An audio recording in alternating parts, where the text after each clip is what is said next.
إذا محتارين شو تطبخوا اليوم وبدكن أكلة طيبة وسهلة بنفس الوقت، وصفة اليوم رح تنقذكم.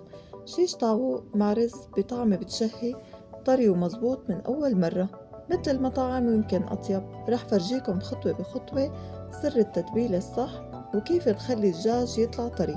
لتعرفوا كل أسرار هالأكلة الشهية خليكن معي ويلا نبلش. بالبداية بدي تبل صدور الدجاج بالبهارات اللي هن معلقتين ملح، معلقة هيل، معلقتين كاري، ومعلقة فلفل أسود، ومعلقة بهارات دجاج، ومعلقة زنجبيل، وتوم مهروس، وزنجبيل أخضر مبروش، وكاسة زيت زيتون، وعصير ليمونة،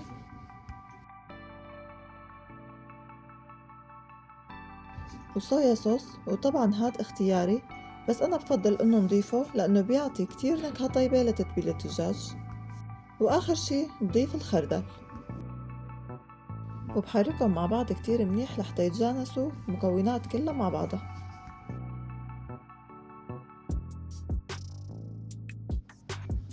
وهلأ نضيف صدور الدجاج اللي قطعتهم لمكعبات وسط، وبخلطهم مع بعض كتير منيح وبحطهم بالفريزر تقريبا شي ساعتين. وبهذا الوقت بدي جهز البطاطا، بقشرها وبقطعها لمكعبات وبقليها.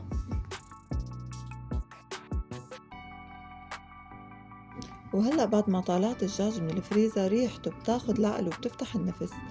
بفرد صدور الدجاج بالصينية وبضيف عليها فليفلة خضرا،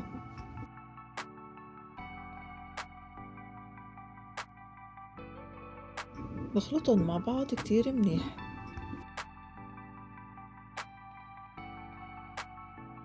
وبفردهم بالصينية بهذا الشكل، وبدخلهم على الفرن لحتى يستووا.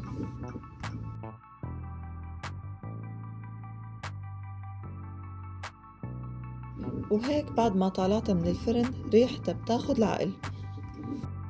نضيف عليها البطاطا اللي قليتها،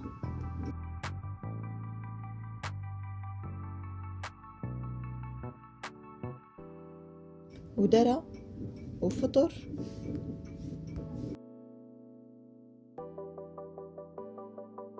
وبخلطهم مع بعض كتير منيح، وبضيف عليهم عصير ليمونتين وعلبة قشطة. طبعا هي اختيارية فيكن ما تحطوها. وبنفس علبة القشطة بعبيها مي وبضيفها على القشطة، وإذا حسيتها ناشفة بنفس العلبة بعبيها مي وبضيفها كمان على الصينية.